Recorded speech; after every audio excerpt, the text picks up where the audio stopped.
Good morning, everyone. How are you this morning?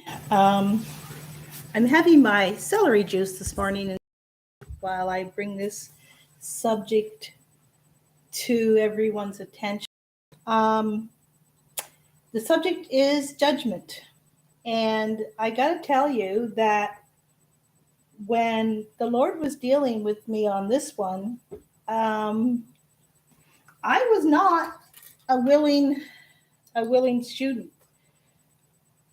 I kind of resisted on some levels what he was trying to teach me about judgment.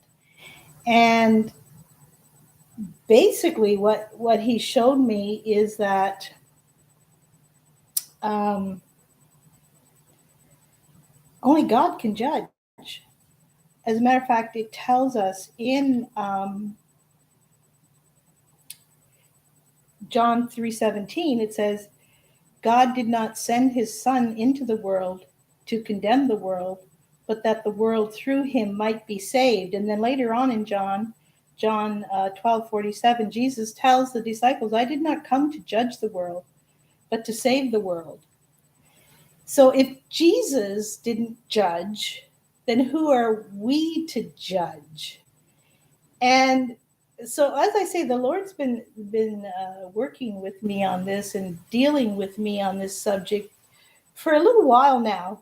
And the other day, I was watching the Shack again. If you haven't seen that, it's on Netflix.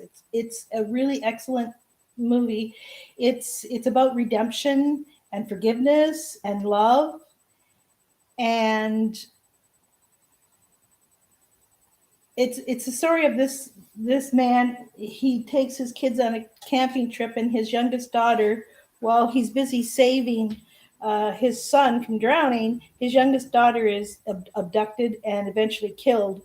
And they find her bloody dress in the shack. And the story goes on where God sends him a note and signs it Papa, because that's his wife's nickname for God, Papa, and tells him to come to meet him at the shack. And then he goes to the shack, and the story goes from there, and he meets Jesus. And at one point in the film, he's talking with Wisdom. And isn't it interesting that Wisdom is portrayed as a woman? I love that. But at any rate, she gives him the judgment seat. She gives him the judgment seat. And don't misunderstand. Jesus doesn't judge us, but there will come a judgment day.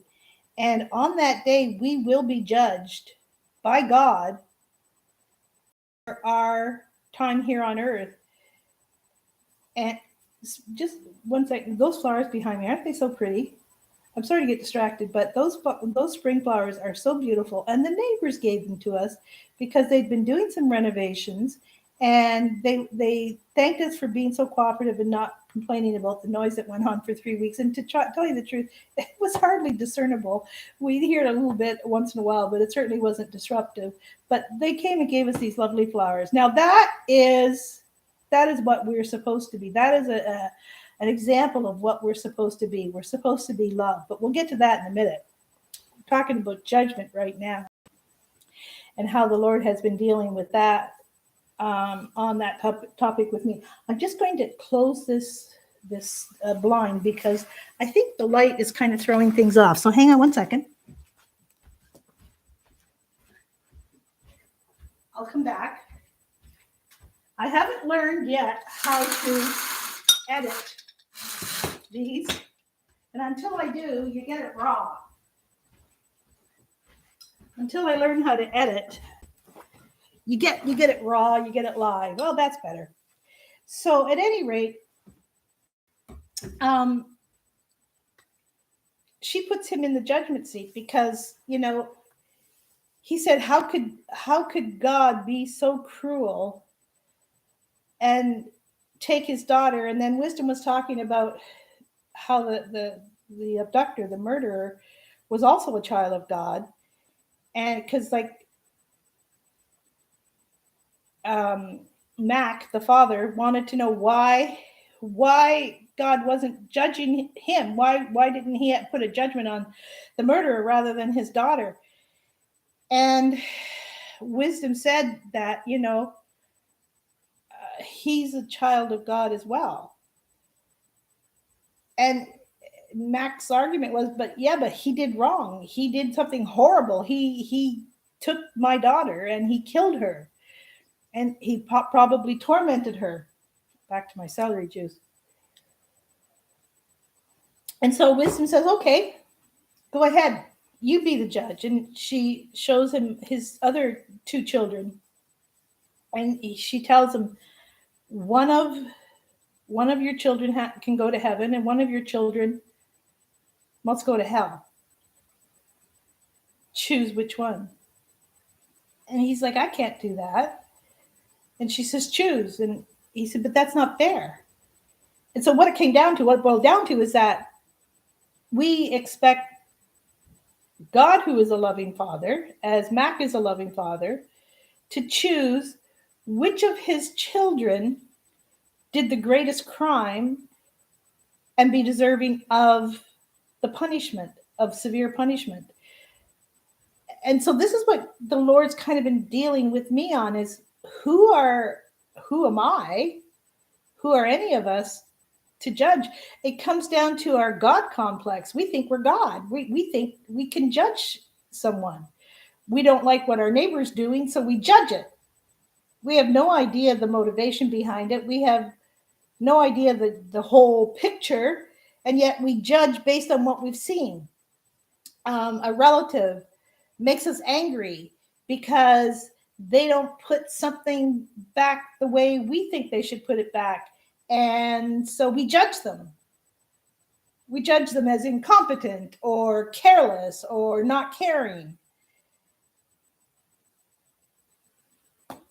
I did not come to judge the world, and yet we as humans judge others every day. And my argument with the Lord was, but Jesus, what about Putin? What about what's going on over in the Ukraine? What's going on in the Ukraine is horrible. And he said, yes, it is. It is. It is. It's horrible. And what he's doing is horrible. And there will be consequences for him, if not in this life, then in the next. But it is not our place to make that judgment. And so he was showing me that what if instead of making a judgment on someone, we send them loving thoughts. We pray for them. We pray for President Zelensky, and we pray for President Putin. Now, I know that really sticks in some people's craw. It still, I can still feel myself resisting wanting to do that. But if we didn't react in the same way that something hits us, if we reacted with love, if we look to Jesus for an answer rather than pushing back, maybe the world would be more like Jesus intended it to be. Jesus intended it to be a relationship of love between him and us, and between each of us. Because here's the thing about action. Here's the thing about, we are all part of a human body. We are individuals, but as individuals, we are also part of the greater body of humanity. And so when we react in a certain way, we send that out into the rest of the body, and others who are part of that body respond to it, whether they're here or 10,000 miles away. It doesn't matter.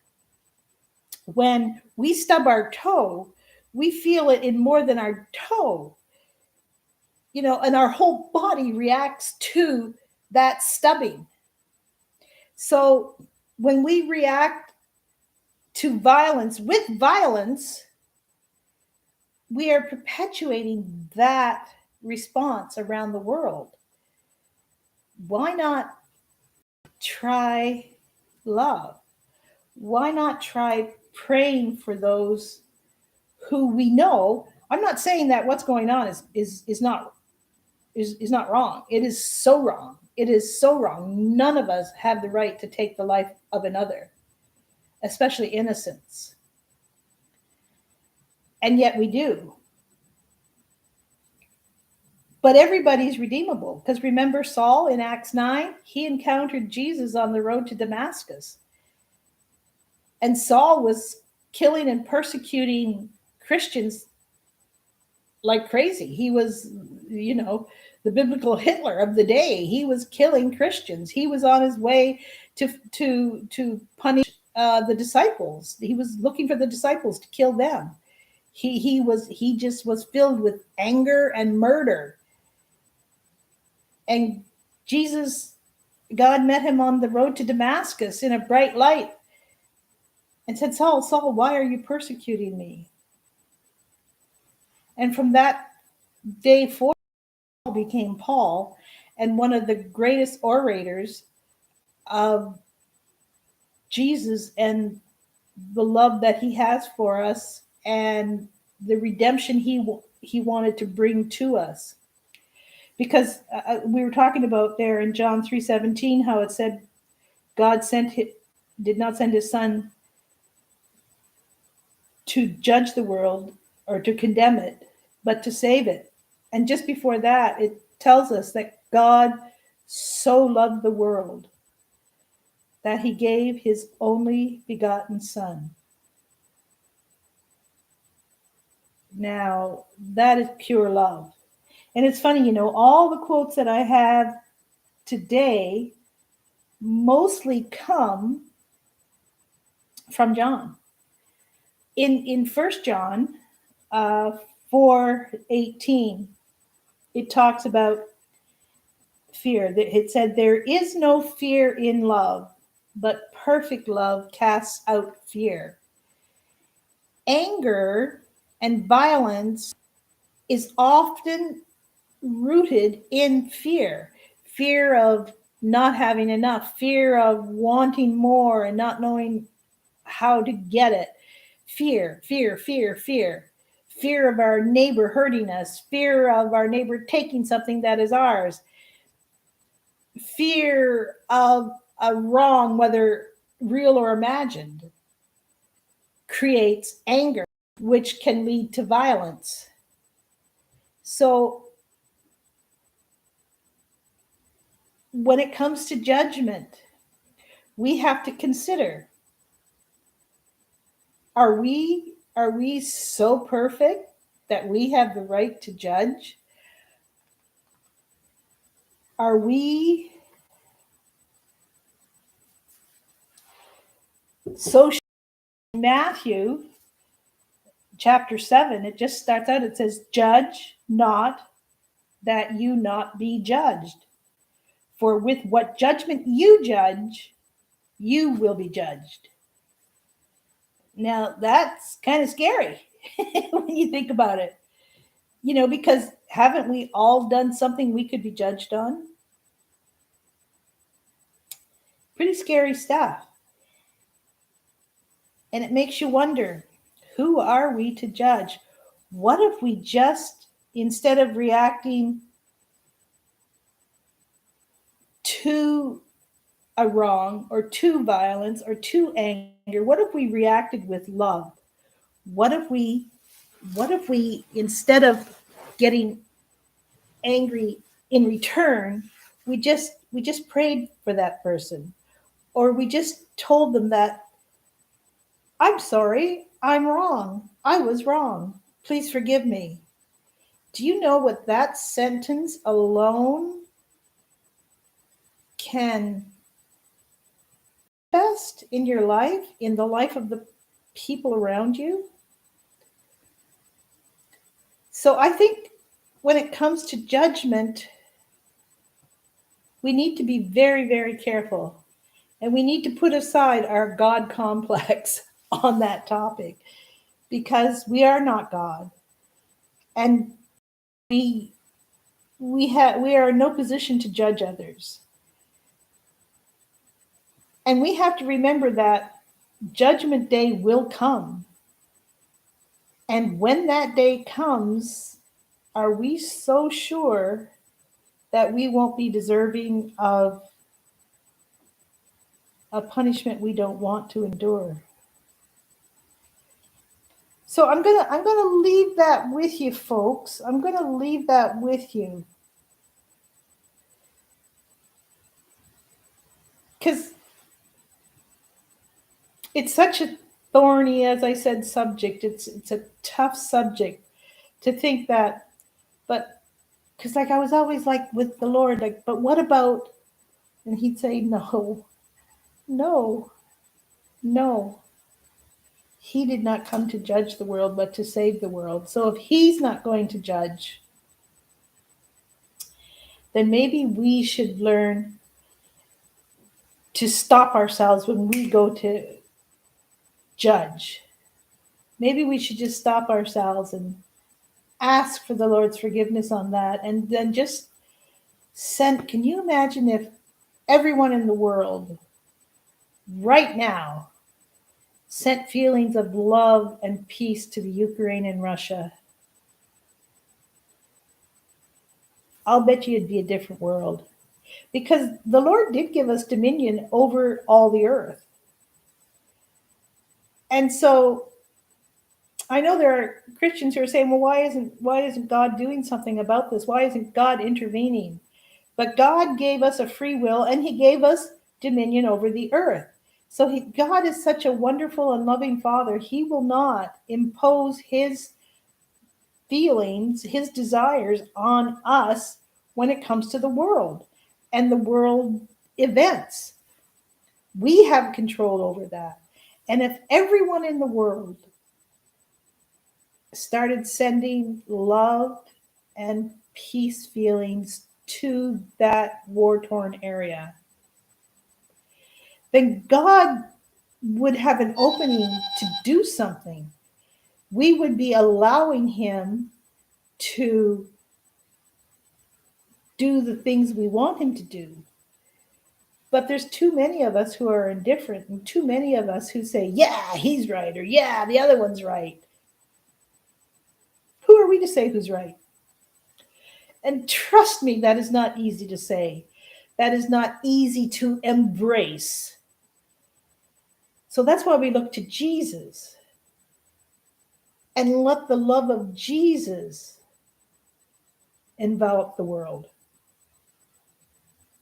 rather than responding to all this violence with fear and hate and judgment.